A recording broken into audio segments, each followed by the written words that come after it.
Assalamualaikum warahmatullahi wabarakatuh. My name is Osama Jaz and once again I am in front of you. तो आज बात करेंगे पाक versus Sri Lanka world cup के match के हवाले से। तो पाकिस्तान ने कमाल का इंटेंट शुरू कराया विद द बैट। कभी वक्त होता था कि पाकिस्तान की टीम बॉलिंग बेस्ट हथियार वेपन होती थी पाकिस्तान को मैच जितवाने के लिए, लेकिन with the passage of time Pakistan की बैटिंग भी इम्प्रूव कर रही है। तो पाकिस्तान की इनिंग्स के हवाले से डिटेल में बात करेंगे और श्रीलंकन बैटर्स के भी डिटेल से बात करेंगे। अगर बात करें सबसे पहले श्रीलंकन बैटर्स की, तो श्रीलंका ने 344 रन बनाए, 344 रन उन्होंने स्कोर बोर्ड पर लगाए, जिसमें से 93 सिंगल्स उन्होंने बनाए। और अगर बात करें टूज तो उन्होंने 2-18 यानी कि 18-2 बनाए उन्होंने, और जिनमें 36 चौके और 9 छक्के शामिल थे। और जो उनके प्लेयर जो की इम्पैक्ट प्लेयर थे वो थे कौशल मेंडिस और सधीरा समारा विक्रमा। इन्होंने शतक सेंचुरियाँ बनाई और बड़ी फास्टेस्ट 130 के लगभग स्ट्राइक रेट के लगभग उन्होंने सेंचुरियाँ बनाई। तो सबसे पहले एक फाइंड आउट करता चलूँ मैं यहाँ, अगर खुदा न खास्ता पाकिस्तान यहाँ हार जाता तो बात ये होनी थी, बाबर आजम की तो बात होनी थी कि बाबर आजम चलता नहीं है, बड़े मैच में चलता नहीं है, बाबर आजम छोटे मैच का प्लेयर है, वो तो बात होनी थी, वो रहेगी साइड पर।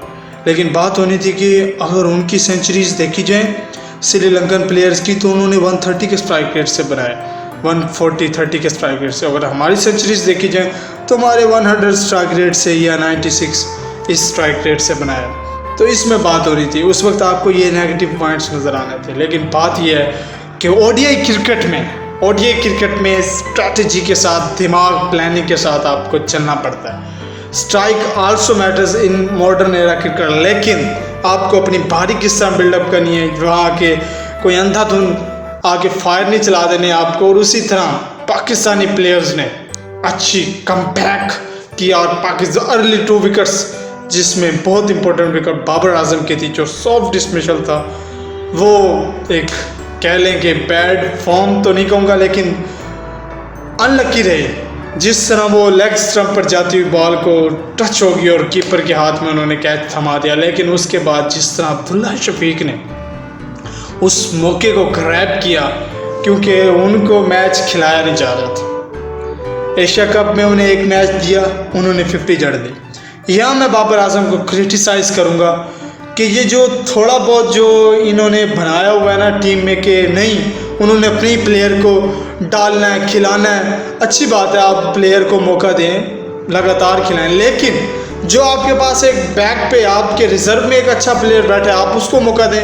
उस बेचारे का क्या कसूर है? आप अपनी यारी के चक्कर में, दोस्तियों के चक्कर में आप उस प्लेयर का साथ नाइंसाफ़ी कर रहे हैं और उसका बेड़ा गर्क किया हुआ है आपने। और उसने जिस तरह आपने एशिया कप के पहले मैच में उन्हें चांस दिया श्रीलंका के खिलाफ, उन्होंने वहाँ डिफ़िकल्ट ट्रैक पर 50 स्कोर जड़ दिया। नो डाउट वो गलत शॉट खेलकर आउट हो गए थे उस मैच में, लेकिन उन्होंने पहले ही अपने मैच को ग्रैब किया और 50, और उसके बाद फिर आपने वर्ल्ड कप का स्टार्ट किया और उनको फिर मौका नहीं दिया आपने। और वही आपने फ़खर जमान के साथ, अगर आपने इस तरह की कप्तानी करनी है, sorry to say, I am big fan of you Babar Azam का, लेकिन अगर आप इस तरह के माइंड सेट से अपनी टीम को उतारेंगे, नहीं यार मैंने तो अपने ही प्लेयर खिलाने हैं, मैंने तो यारी दोस्ती वाला काम करना है, तो फिर इस तरह आपकी टीम परफॉर्म नहीं कर पाएगी।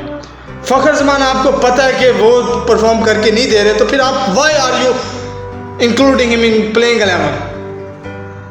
लेकिन नहीं, वो फोकस है उन पर। अब जिस तरह शादाब खान को देख लें, अब शादाब खान को रेस्ट नहीं करवा सकते भाई साहब, भाई उनको रेस्ट करवाएं, आप उसामा मीर को लेकर आएँ। बहरहाल बात ये है, जहाँ पाकिस्तान मैच जीत के उस चीज़ की ज़्यादा खुशी है, लेकिन आपको अपनी कप्तानी को इम्प्रूव करना पड़ेगा और अपनी ये जो लॉबी है ना, इसको साइड लाइन करना पड़ेगा।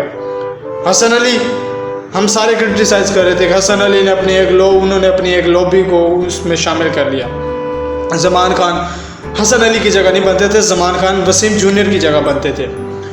तो हसन अली ने अपने आप को इम्प्रूव किया, साबित किया, लेकिन अब जो उनका नेक्स्ट टारगेट है, मिशन है, इंडिया के खिलाफ, वहाँ देखना होगा कि वहाँ कैसे अपनी लाइन लेंथ को फोकस रखते हैं, बैलेंस रखते हैं, कंसिस्टेंसी शो करवाते हैं, वहाँ देखना पड़ेगा। क्योंकि भाई ये तो थी 2 टीम्स, लेकिन वहाँ कंसिस्टेंसी शो करवाई हसन अली ने, अपने आप को प्रूव किया। अब नेक्स्ट उनका इम्तिहान है इंडिया के मैच में, वहाँ किस तरह कंसिस्टेंसी शो करवा सकते हैं। लेकिन बाबर आजम को यहाँ सोचना पड़ेगा कि काइंडली बराए मेहरबानी कि आप अपनी ये जो फ्रेंडशिप वाली लॉबी है ना, इससे बाहर आएँ। आप अपनी कप्तानी का भी बड़ा गर्व करें, आपकी परफॉर्मेंस भी डाउन हो रही है प्रेशर की वजह से। नो डाउट आप यू आर क्लासी बल्लेबाज, you are world top class बल्लेबाज, आप नंबर 1 बल्लेबाज हैं, लेकिन आपको ये जो यारी दोस्ती वाला लॉबी वाला चक्कर है, इससे बाहर निकलना पड़ेगा। आपने फ़खर जमान को की जगह अब्दुल्ला शफीक को पहले मैच में डाला, उन्होंने 50 बनाई, फिर उसके बाद फिर आपने फ़खर जमान को डाल दिया, ये समझ से बाहर है। तो अब्दुल्ला शफीक को अब आपको चाहिए आगे ड्रॉप, अगर वो परफॉर्मेंस शो भी नहीं कराते किसी एक मैच में डाउन हुए, तो उसको आप कंसिस्टेंसी से खिलवाएं, क्योंकि वो आपके ऐसे बल्लेबाज हैं, टेक्निकल साउंड है जो आपकी क्लास को बीट कर सकता है, बाबर आजम की क्लास को मीट करता है वो। और ऐसा बल्लेबाज चाहिए लॉन्ग फॉर्मेट के लिए, लॉन्गर फॉर्मेट के लिए। तो अगर आगे देखा जाए तो फ़खर जमान आप इमाम उल हक की जगह रिप्लेस कर सकते हैं, क्योंकि इमाम भी स्ट्रगल कर रहे हैं अगेंस्ट द शॉर्ट बॉल्स, उन्होंने भी शॉर्ट बॉल्स, अब उनको हर टीम उनको शॉर्ट बॉल्स पर आउट कर रही है। तो अगर आपने चांस लेना ही है तो इमाम उल हक और फ़खर जमान को रिप्लेस कर सकते हैं, लेकिन आप एक टेक्निकल साउंड बल्लेबाज को, जिनकी टेक्निक बहुत ज़बरदस्त है, उसको आप रिप्लेस नहीं कर सकते फ़खर जमान से।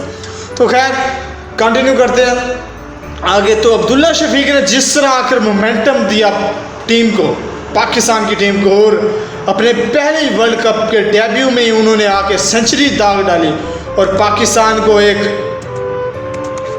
इंतहाई इम्प्रेसिव इनिंग्स खेलकर उन्होंने पाकिस्तान की फतह में एक अहम किरदार अदा किया। और उनका जो कैच लिया बैकवर्ड पॉइंट पर, वो भी कमाल का कैच पकड़ा। जिस तरह की उनकी एक्स्ट्राऑर्डिनरी बारी थी, उसी तरह का एक्स्ट्राऑर्डिनरी कैच पकड़ा। हालांकि वो चौका था, अगर मिस हो जाता वो चौका था, लेकिन इसी तरह के मोमेंट्स होते हैं जो टीमों को कम बैक करवाते हैं अपनी वापसी में। श्रीलंका की टीम वहाँ कम बैक कर सकती थी अगर वो साउथ शकील का भी कैच पकड़ लेते, वहाँ वो फील्डिंग से प्रेशर डाल सकते थे। लेकिन वहाँ जब तक रिजवान क्रीज पर थे तो रिजवान ने, तो फिर जहाँ Rizwan with the bat, with the behind the stumps, जिस तरह की वो परफॉर्मेंस शो करवा रहे हैं, तो वो अपने आप में एक फुल पैकेज ऑलराउंड प्लेयर है। अगर अब्दुल्ला शफीक की बारी के हवाले से बात करें तो उन्होंने 105 बॉल्स खेली, 103 बॉल्स खेली, 103 बॉल्स पर डबल 113 रन बनाए, यानी कि 103 गेंदों पर 113 रन बनाए, जिसमें उनके 45 सिंगल्स शामिल थे, 45 सिंगल्स और 5 डबल्स और 10 चौके और 3 छक्के शामिल थे। तो ये जो 45 सिंगल्स है ना, ये शो करवाते हैं बैट्समैन की कि वो कितना टेक्निकल साउंड है और कितना स्ट्राइक को रोटेट करता है। ये क्रिकेट स्ट्राइक रोटेशन की है। अगर आप स्ट्राइक रोटेट करते रहें और गंदी बॉल्स को, जो आपको, जिनको आपको रिस्पेक्ट नहीं देनी चाहिए, उनको आप हिट करने पे जाते हैं, तो ये एक बल्लेबाज की क्लास होती है। तो उन्होंने 45 सिंगल्स, 5 दुक्के लगाए और 10 चौके और 3 छक्कों के साथ 113 रन की बारी खेली। और अगर बात करें मोहम्मद रिजवान की, तो मोहम्मद रिजवान ने 129 रन की बारी खेली, जिसमें उनके 56 सिंगल शामिल थे, 10 दुकियां, 1 ट्रिपल, यानी कि ट्रिपल रन और 8 चौके 3 छक्के शामिल थे। और उन्होंने 129 रन नॉट आउट की बारी खेली। और जिस तरह का वो पैकेज पाकिस्तान के लिए एसेट साबित हो रहे हैं, वो पाकिस्तान एक ऐसे वाहिद प्लेयर हैं जो मैच का 5 तो मैं नहीं कहूँगा कि पलट सकते हैं, लेकिन अपनी कंसिस्टेंट परफॉर्मेंस से वो पाकिस्तान टीम को जीत में एक अहम किरदार अदा कर सकते हैं। और उनके इस जीत में एक अहम की इम्पोर्टेंट रोल था पाकिस्तान को मैच जितवाने में। तो ये था आज का स्टैट्स। अगर आपको मेरी वीडियोस अच्छी लग रही हैं, ये तज्जिया एनालिसिस अच्छा लग रहा है, तो काइंडली कमेंट सेक्शन में लाजमी बताइएगा और मेरी वीडियो को लाइक लाजमी कीजिएगा, फीडबैक लाजमी दीजिएगा कि किस तरह मैं इम्प्रूव कर सकता हूँ अपनी इस एनालिसिस को। लेकिन अब मैच है, इंतज़ार है 14 अक्टूबर का, पाक वर्सेस इंडिया के खिलाफ, क्योंकि अब बैटिंग वर्सेस बैटिंग का मुकाबला होगा।